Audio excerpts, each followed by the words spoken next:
Hey, what's going on? Happy 4th of July. I just saw this online and I wanted to comment. And I wanted to comment without thinking too much about it. I just wanted to know what my reaction was to Kevin Durant going to Golden State. If this is true, which hopefully it's true, or hopefully it's true only because, not that I necessarily wanted to go to Golden State, but I wanted to be accurate. But anyway, I saw Stephen, what's his name? Stephen Smith's, his reaction. He called Kevin Durant weak for going to Golden State. And that seemed unfair to me, but I understand where he's coming from. I wouldn't go as far as call Kevin Durant weak. I think he's going to get his ring, and he's at a point in his career where he wants the ring. And, if we're honest, if a Kevin Durant with all his talent didn't get a ring, then that would be tragic. Or not. It's interesting because we do put so much behind getting a championship ring.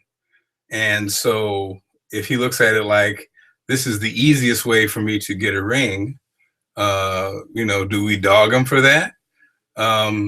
Many great players had great careers and never got a ring. Charles Barkley always comes to mind. I guess the thing that some are criticizing, Stephen A. Smith criticized, was here you basically were up 3-1 against the Golden State Warriors, and instead of having faith in the team that you were on and going to that next level and winning next year, you kind of hop ship and took, some would say, the easy way out, joining this team that beat you, which goes against us old schoolers, the traditions of, when you have a deadly rival, you never go to the rival, especially when you're at the peak of your game. So I just want to talk about Kevin Durant and leadership. And leadership in general. So I think Kevin Durant was in an interesting situation in Oklahoma City. You have Westbrook, who is dynamic, who's driven, who's competitive, who's fiery. And then you have Kevin Durant, who is amazingly talented, amazingly gifted. I don't know if I'd say fiery. I think we're still getting to know who Kevin Durant is. And then this move, for some, will define who he is. Some will say a leader like a Ray Lewis or a Michael Jordan or a Tiger Woods would never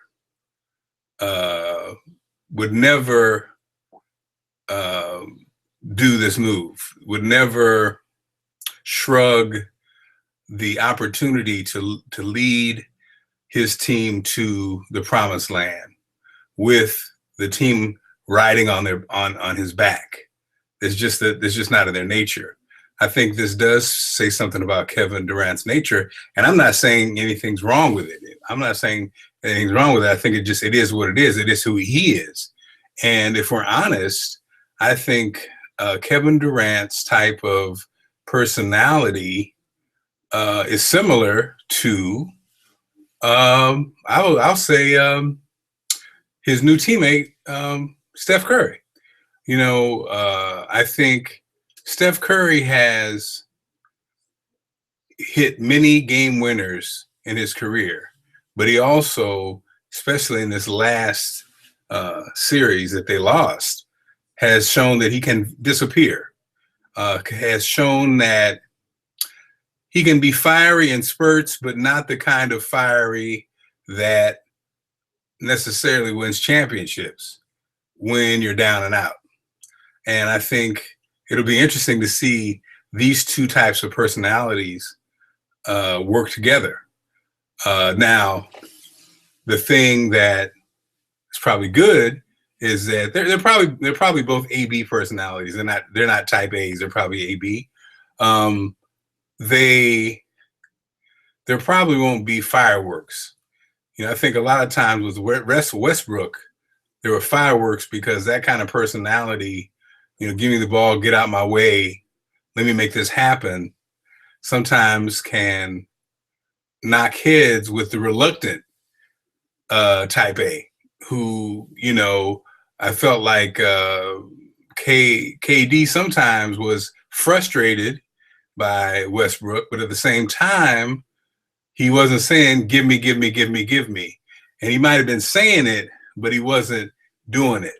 It's kind of like LeBron James this year, who also I think is similar in that kind of personality, and that he this year finally, I think, figured out how to be the go-to guy, even when your shot's failing and even when something's not working, do something else until it starts working.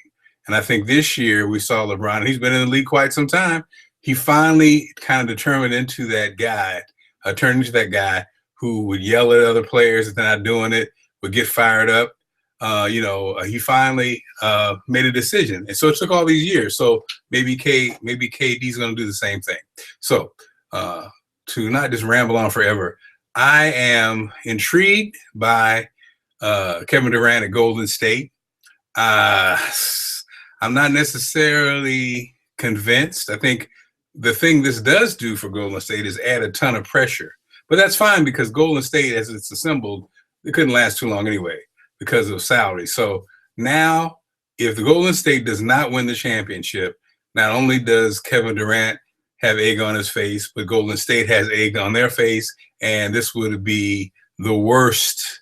This would be the worst thing that could ever happen for a guy like Kevin Durant.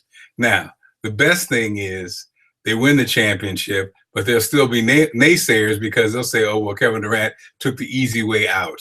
So he kind of put himself in a no-win, but it does put him close to a championship ring. And I think that's what he wanted. And I think once you get that ring, then the players can breathe a sigh of relief, as I think LeBron did when he finally got his ring, because when you have all that talent and you've been in the league for, 6, 7, 8 years and you don't have a ring, in the back of your mind, you're thinking, hey, this might not happen, so let me go ahead and make it happen. So I'm not in the camp of criticizing Kevin Durant. I think he is who he is, and I think this speaks to his personality, and I wish him the very best. And I guess that is my thought. I didn't even want to think about it. I just wanted to share the video and talk about it, talk it out, and you may or may not, hopefully, were entertained or interested. If not, please turn this off. I'm sorry. All right, have a good one. Have a great 4th of July. What's left of it. Have a rib for me. All right, peace.